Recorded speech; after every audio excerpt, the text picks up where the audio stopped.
Welcome back to another video of From the Shed End with myself, T.Dot. As always, thanks for joining me. Now, before we get into the content, please go and subscribe to the channel if you haven't done so already, and also give us a thumbs up and let us know your thoughts in the comments as well about last night's Champions League game against RB Salzburg. And if you haven't done so already, make sure you smash that Linktree link in the description. It takes you to all our social accounts and our Spotify podcasts and Apple Podcast accounts as well. Now, 1-1 Chelsea RB Salzburg. It was a tough game. Obviously, first game for Graham Potter in charge as head coach. It was more of the same. It was more of the same as what I initially expected. People have been asking me all week before Graham Potter took over, what do I expect from him? What do I think he'll change? And to be honest, I didn't expect much. I didn't expect much change in terms of tactics or formation or players that were going to be playing yesterday. But I did think with Zakaria, I thought, I'm still almost scratching my head understanding why we brought him in. I think he was available for the Zagreb game.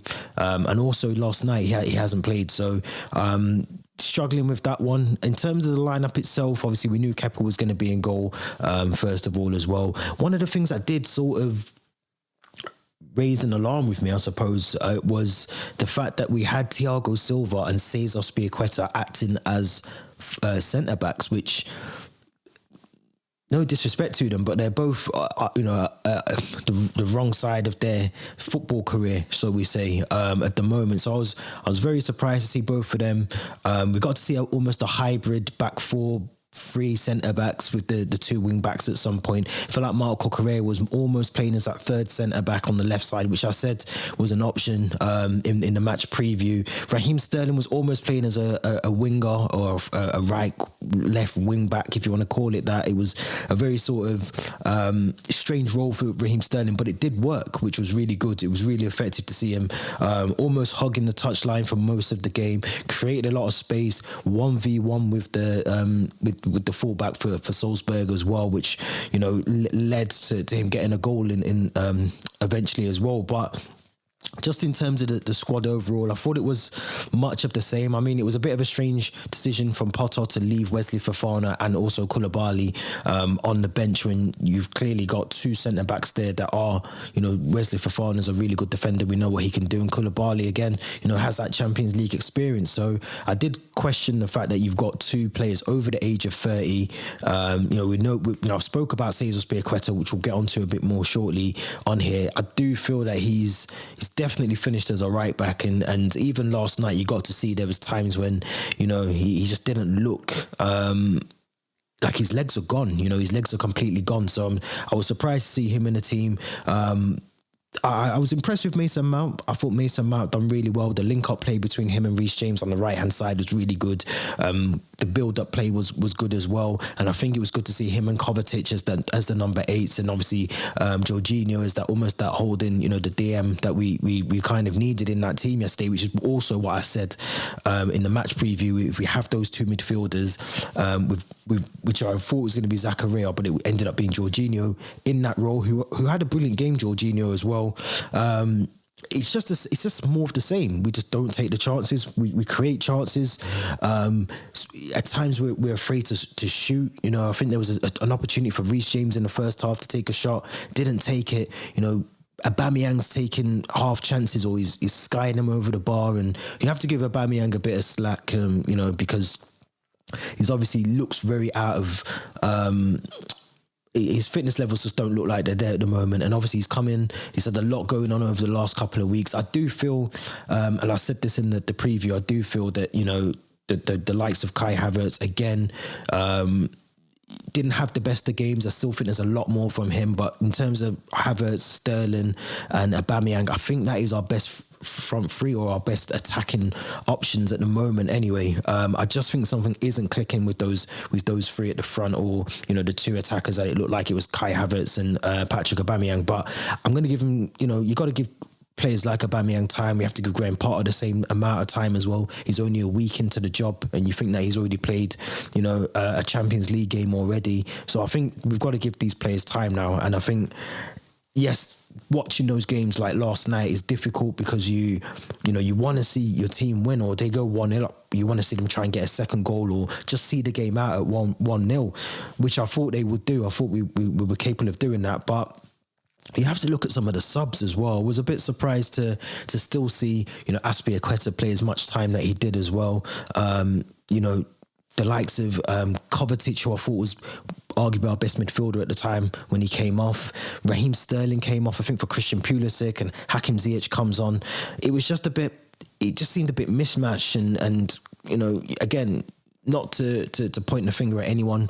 I think Graham Potter went with experience. He went with the players that he potentially thought would win him the game. But I feel sometimes managers are overthinking things. They're just complicating formations, and sometimes a traditional back 4-3 in midfield and 3 attackers is probably the right way to go, or a 4-4-2. It's just a traditional. I feel like we're overcomplicating our formation sometimes, and the tactics, they work sometimes, but when they don't, you see the exposure that we've got now in this team. Graham Potter is going to be heavily exposed in every game, everything that he does as Chelsea manager or head coach, as some people like to prefer him to be called, is going to be scrutinised 100%. So I feel sometimes, and Thomas Tuchel was another manager that did this. Pep Guardiola does it as well. Just overcomplicates things, and sometimes I think you can give players too much information, and you're asking them to do something that's very simple, but you've probably explained it in a very complicated way. And sometimes I just don't understand why we don't shoot, or we don't, the opportunity is on there for us to shoot, and we just don't take it, or we take 4 or 5 additional touches that we don't need to take before we take the shot on. The shot isn't on. I'm hoping those things are ironed out, over the next couple of weeks or so with Graham Potter, but it just doesn't seem like the team that, nothing's changed from what Thomas Tuchel was doing as opposed to what Graham Potter's come in and done. And it almost reminded me very much of the game when Thomas Tuchel's first game, I think it was a 0-0 draw against Wolves in his first game in charge at the Bridge. And it just felt like that kind of game where you don't expect too much, and you got to see a couple of the changes. I remember the intensity in the game against Wolves when Thomas Tuchel took over, and it was very much similar to that last night. There was a lot more intensity.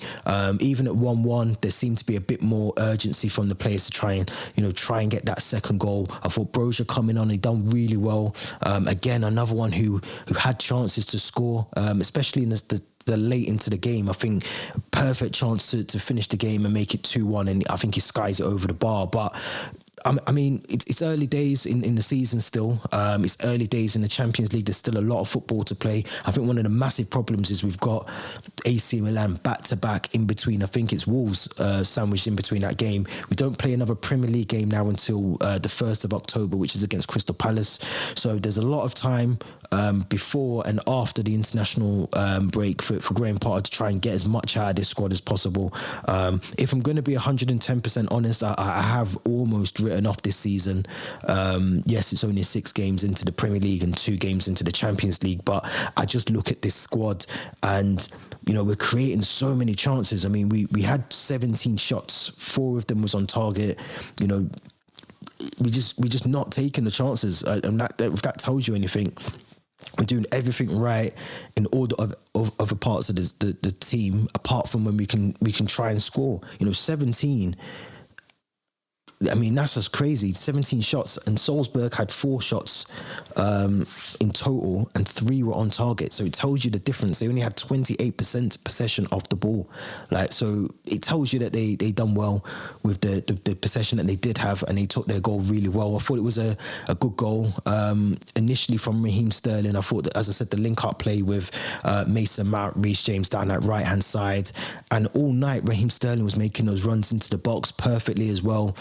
Taking on the defender, doing really well, and he just takes it out from underneath his body slightly and just takes it into that far right corner of the goalkeeper, and I thought he took that really well.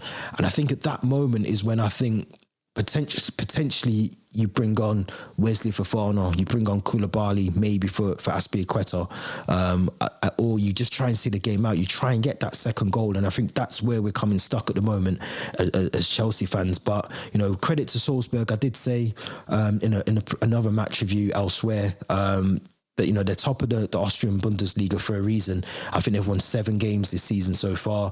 In any competition, any game, there are no easy games, and you can't underestimate your opponents. And as much as we tried to push on for that second goal, it was just a poor goal to concede. In midfield, which is where I said the battles will be won.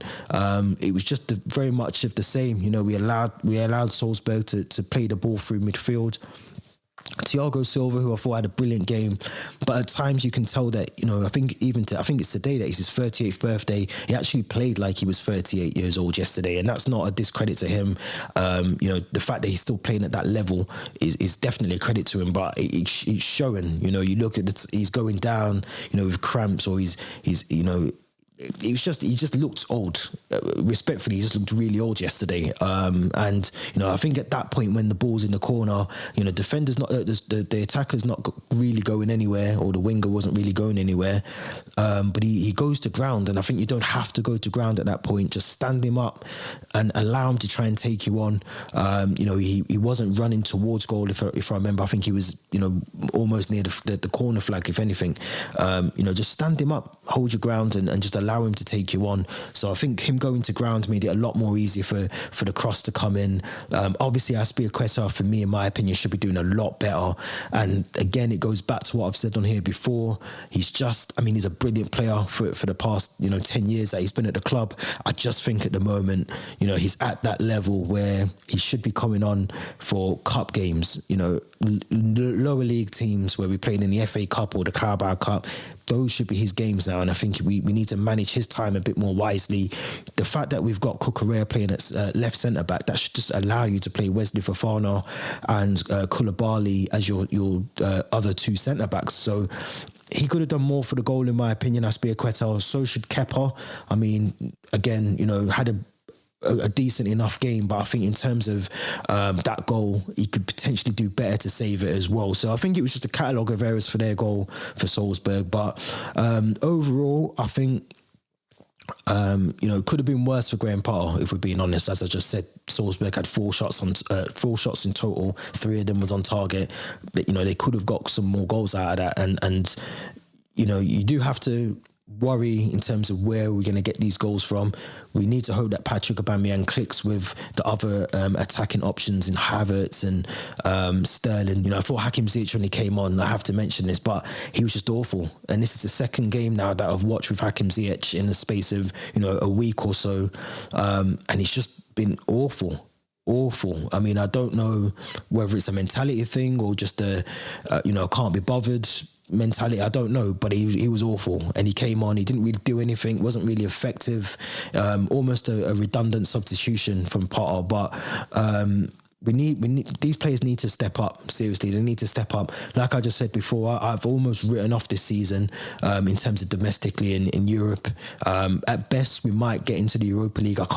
If we play like we did yesterday in the way we did against Zagreb, I really can't see us going to Milan and getting a result there, and then having to play Milan, back to back. It's going to be difficult, and then we still have to play Salzburg away, and then we got Dinamo Zagreb at Stamford Bridge. Massive games for us. So I mean, like I said yesterday, for me that was a must-win game. We should have won that game. Going into the Milan games, you kind of give yourself a bit more of a safety cushion with at least 3 points. But we're looking right now as the team that might go out of the group. So I've wrote this season off. I mean, I'm not expecting us to get top 4 this season. I'm not expecting us to do well in the Champions League. I want us to do well, but I just can't see where we're going to get these goals from. I really can't. So I think this season now, and if you're a Chelsea fan who's got your head screwed on, you should just see this as a transitional season for Graham Potter to try and get the best out of this team, and anything else that comes with it, whether that's a trophy, whether it's us actually progressing through the Champions League and potentially going on to win it, or just making top 4. I think we just have to lower the expectations this season. Yes, money has been spent, I agree, but I think we need to just lower the expectations of what Potter can do, and just hope that we can get this team working together as a team, as opposed to moments and spells where we do really well and then spells where we don't, which is going to happen across all teams, all matches. But we just need to be a bit more consistent in terms of how we play the better football. So there's a lot to do for Potter. I'm sure you would have known that before you took the job on, but I was impressed with some things, and then, as I said at the start, you know, it was a mixed bag of everything. You know, poor substitutions, good possessions of phases of play for the goal, especially for Chelsea. But there's a lot to do with this team, a lot to do.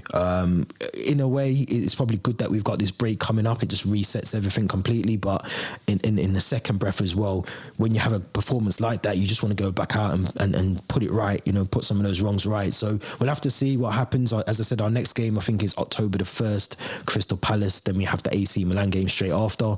So massive break if you're a Chelsea fan. I'm sure there's still other football that you can go and watch. But this has been T.Dot. Don't forget to subscribe to the channel. Let me know your thoughts in the comments as well about our performance last night. Who was you impressed with? Who wasn't you impressed with? What would your lineup have been before the game as well? Let me know your thoughts in the comments. As I said, the Linktree link is in the description, so make sure you click that to get all our podcast episodes as well. This has been T.Dot. Until next time, stay safe, and we'll be back with another video very, very soon. Thanks for watching.